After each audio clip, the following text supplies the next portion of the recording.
మీకోసం తెచ్చింది necklace Mela flat 9.99 VA తో నవంబర్ 29 నుండి డిసెంబర్ 7 వరకు హిల్స్ బ్రాంచ్ త్వరలో ప్రారంభం. అందరికీ నమస్కారం. నా పేరు మాధురి. మీరు చూస్తున్నది సుమన్ టీవీ నెట్వర్క్. ఈరోజు మనతో పాటు ఉన్నారు ప్రముఖ జ్యోతిష పండితులు బ్రహ్మశ్రీ నందిబట్ల శ్రీహరి శర్మ గురువు గారు. నమస్కారం గురువు గారు.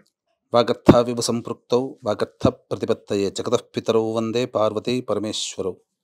ఆదిత్యాయ చ సోమాయ మంగళాయ బుధాయ చ గురుశుక్ర శనిభ్యశ్చ రాహవే కేతవే నమః. శృంగేరి జగద్గురు పీఠాధిపతులకి కంచి పీఠాధిపతులకి నమస్కారములు తెలియజేసుకుంటూ కార్యక్రమాన్ని ప్రారంభిద్దాం. గురుగారు, మనం ఒక ఉన్నతమైన స్థానంలో ఉండాలంటే మన చుట్టూ ఉన్న వాళ్ళ మధ్యలో నుంచే మనకి అది స్టార్ట్ అవుతూ ఉంటుంది కదండి.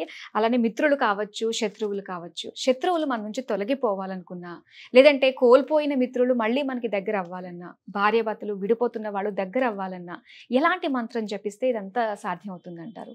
మన సనాతన ధర్మంలో మనం ఎవ్వరిని కూడా ఇబ్బంది పెట్టకుండా అందరూ మనవారే, ఎవరి స్వేచ్ఛగా వారు జీవించి ఉండేటువంటిదే ఈ సనాతన ధర్మం.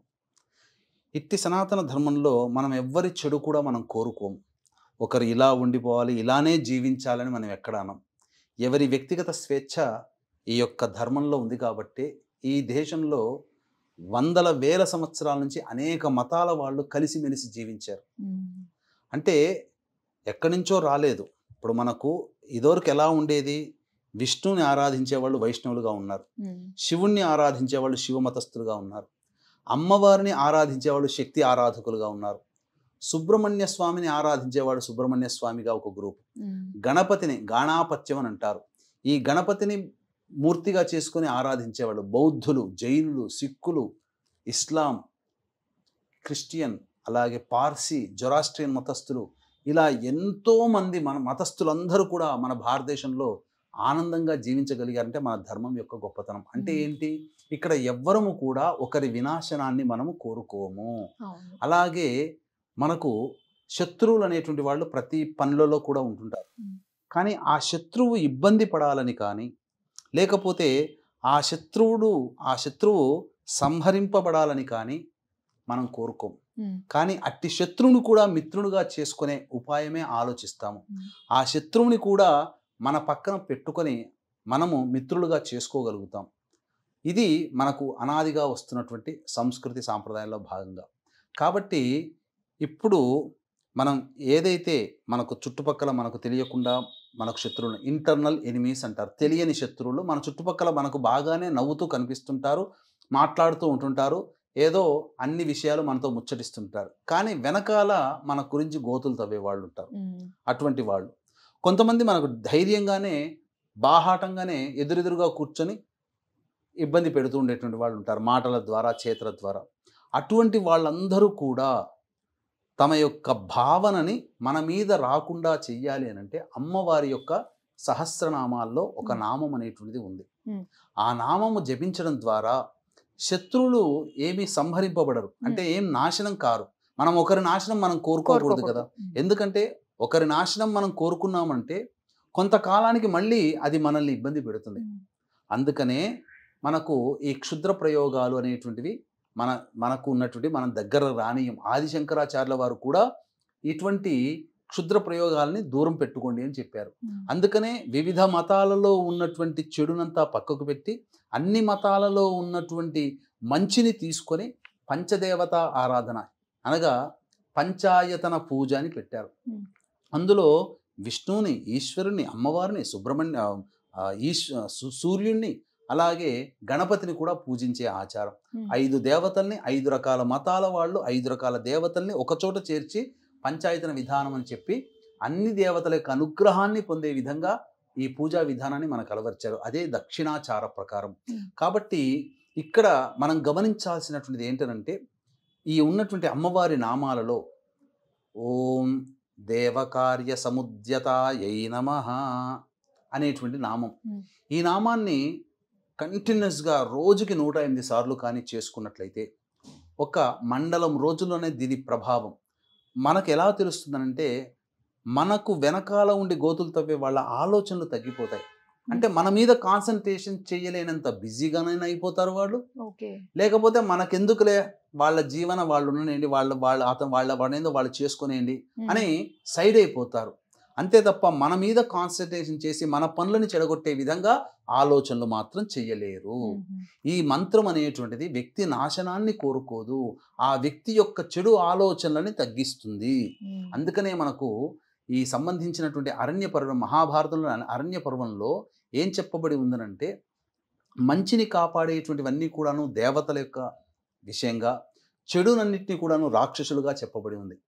కాబట్టి కౌరవులంతా రాక్షసులు, పాండవులంతా దేవతల పటాన ఉన్నటువంటి వాళ్ళని చెప్పడం జరిగింది. కాబట్టి ప్రతిరోజు నియమంగా లేకుండా ఈ అమ్మవారి నామాన్ని ఓం దేవకార్య సముద్యతాయై నమః అనే నామాన్ని రోజుకి 27 సార్లు జపం చేసుకుంటే ఆ రోజు మనకు చుట్టుపక్కల ఉన్న వాళ్ళందరూ కూడా స్నేహితులు అవుతారు. వాళ్ళ చెడు ఆలోచనలు మన మీద పనిచేయవు. అన్నిటికంటే ముఖ్యంగా దంపతులు మధ్య ఉన్నటువంటి విభేదాలు కూడా తొలగిపోతాయి. ఎందుకనంటే తరచూ భార్యాభర్తల మధ్యలో ఎవరైనా ప్రతిరోజు మాట అనుకుంటారు, ఈగో ప్రాబ్లమ్స్ అనేటువంటివి వస్తాయి. మరీ ఎక్కువైతే ఎడమొహం పెడమంగా ఉంటారు. ఇంకా ఎక్కువగా అయితే ఎవరి పనులలో వాళ్ళు ఉంటారు, ఎవరి పనులు వాళ్ళు కలగజేసుకోరు. ఇంకా దాంపత్య దోషాలుంటే విడిపోయే పరిస్థితికి వస్తుంది. కానీ అంతటి స్థితి రాకుండా ప్రతిరోజు కూడాను ఎవరి మీద వాళ్ళు అంత కాన్సన్ట్రేషన్గా ఉండకుండా ఎవరి పనుల్లో వాళ్ళు ఉంటూ ఒకరినొకరు గౌరవించుకోవాలి దంపతులు అనంటే, ఈ నామాన్ని కనీసం ప్రతిరోజు దంపతులు ఇరువురు గనక 27 సార్లు గనక చేసుకుంటే తప్పకుండా ఆ నామ ప్రభావం వలన స్నేహితులుగా కలకాలం చిలకా గోరింకల్లా దంపతులు ఉంటారు అని చెప్పవచ్చు. అదే భాగస్వామ్య వ్యాపారం చేస్తున్న వాళ్ళు ఉంటారు. ఉన్నప్పుడు ఏమవుతుంది, వాళ్ళ మధ్య కూడా పొరపచ్చాలు రాకుండా ఒకే వ్యాపారాన్ని ఇద్దరు కలిసిమెలిసి చేసుకొని ఆ వ్యాపారాన్ని అభివృద్ధి చేయాలంటే ఇద్దరు భాగస్వాములు కూడా ఈ నామాన్ని ప్రతిరోజు 27 సార్లు జపం చేసుకుంటే తప్పేముందమ్మా. కూర్చున్న చోట 27 సార్లు అంటే 27 సెకండ్ల పాటు కాదు ఇది. కాకపోతే దీనికి ఒక నియమం అంటూ ఉన్నది. ఆ నియమ ప్రకారం చెయ్యాలి. ఏంటి ఆ నియమం అంటే, వీక్షించేటువంటి ప్రేక్షకులు కూడా గమనించాల్సినటువంటిది, ప్రతి వ్యక్తికి కూడాను జాతకరీత్యా అనేక రకాలైనటువంటి దోషాలు ఉంటాయి. అందులో విద్యపరంగా, వివాహ, ఉద్యోగ, దాంపత్య, సంతాన, అనారోగ్య సమస్యలు, ముఖ్యంగా శని దోష ప్రభావాలు అనేటువంటివి ఉంటాయి. శత్రు సమస్యలు ఎక్కువగా ఉంటాయి. కాబట్టి ఇటువంటి దోషాల నివారణకి సర్వదోష నివారణ పూజలు, హోమాలు అనేటువంటివి ఒక్కొక్క నెలలో ఒక్కొక్క పుణ్యక్షేత్రంలో మీ గోత్రనామాదులతో చేయించడం జరుగుతుంది. అవకాశం ఉన్న వాళ్ళు కార్యక్రమ తదనంతరం కాంటాక్ట్ చేసి ఆ యొక్క గోత్రనామాలు ఏ విధంగా నమోదు చేసుకుని సభ్యులుగా చేరాలో వాటి వివరాలు తెలుసుకోవచ్చు. చక్కగా ప్రతి నెల వీడియోలు మీకు వచ్చి చేరడం జరుగుతుంది. తద్వారా అన్ని విధాలుగా మీకు ఉపశమనం లభిస్తుంది. జాతకరీత్యా ఉన్న దోషాలు తొలగిపోతాయి. ముఖ్యంగా మీరు, మీ కుటుంబ సభ్యులు ఆరోగ్యంగా ఉండడం కోసం, అపమృత్యు గండ దోషాలు తొలగిపోవడం కోసం మృత్యుంజయ హోమం ఖచ్చితంగా చేయించడం జరుగుతుంది. కాబట్టి ఈ అమ్మవారి నామాన్ని ప్రతిరోజు జపించేటప్పుడమ్మా, అమ్మవారికి ఎంతో ప్రీతికరమైనటువంటి బీజాక్షరాలు ఓం ఐం హ్రీం శ్రీం, ఓం ఐం హ్రీం శ్రీం దేవకార్య సముద్యతాయై నమః అనే ఒక నామాన్ని ఈ విధంగా గనక చేసుకుంటే తప్పకుండా వాళ్ళకున్నటువంటి శత్రుత్వ భావనలు తొలగిపోయి మిత్రులవుతారు. అలాగే దంపతులు కలిసిమెలిసి ఉంటారు. భాగస్వామ్య వ్యాపారస్తులు ఆనందంగా కలిసి వ్యాపారాన్ని అభివృద్ధి చేసుకుంటారు.